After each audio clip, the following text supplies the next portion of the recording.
लड़ाई का मैदान है और लड़ाई के मैदान में जैसे अर्जुन को यह पूछा गया कि आपको क्या दिखाई दे रहा है, तो उसने बताया था कि मुझे मछली की आंख दिखाई देती है। तो मैं ये कहना चाहूंगा कि ट्रेड यूनियन आंदोलन के अंदर भांति भांति के लोग आएंगे, भांति भांति की विचारधाराएं आएंगी।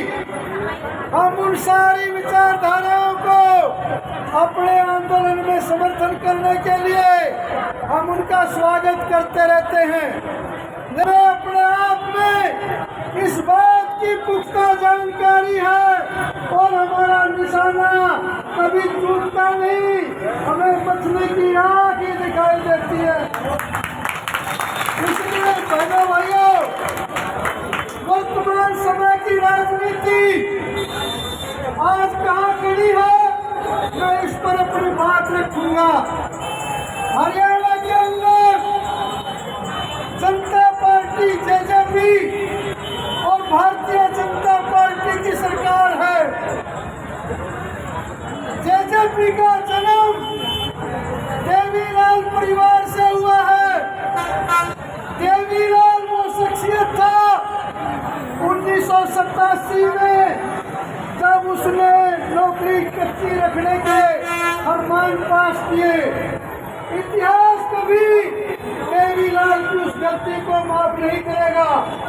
जब जब ट्रेड यूनियन आंदोलन कच्चे कर्मचारियों को पक्का करने की मांग उठाता है तो वह इस बात का छापा भी करता है कि वो देवीलाल था, उससे पहले नौकरियां कच्ची रहने के कानून में बदलाव हो गया था और पक्की नौकरियां मिलने लगी।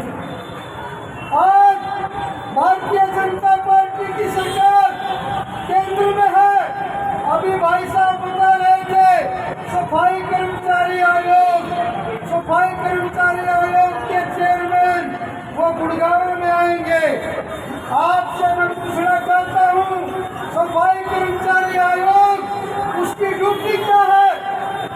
उसकी ड्यूटी है पूरे देश के अंदर कोई भी सफाई कर्मचारी अगर तकलीफ में है तो उसको वो हल करेगा।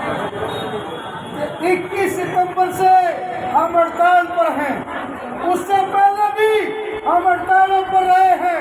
भाई साहब बता रहे थे कि 2014 में हमने हड़ताल करनी पड़ी थी, तो जो वर्तमान में राष्ट्रीय सफाई कर्मचारी आयोग में बैठे साथी हैं, ये उस समय भी हरियाणा सरकार के अंदर मंत्री थे।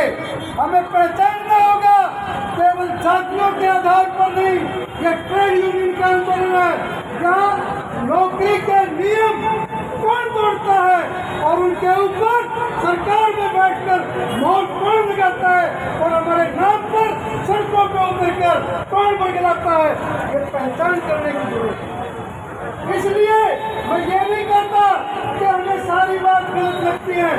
आप आए, आपका स्वागत है, लेकिन देश का प्रधानमंत्री हमारे पांव धोता है और उसकी राजनीति हमें सड़कों पर रुला रही है।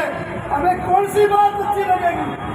आप बताइए, वाल्मीकि जी के नाम पे इस देश में जो दुकानें खोली जा रही हैं, ये जो आम वाल्मीकि है, इसको जब तक केंद्र में नहीं रखा जाएगा, इसको जब तक आंसू रुलाए जा रहे हैं, तब तक उन समारोहों का कोई मतलब भी नहीं रहता है।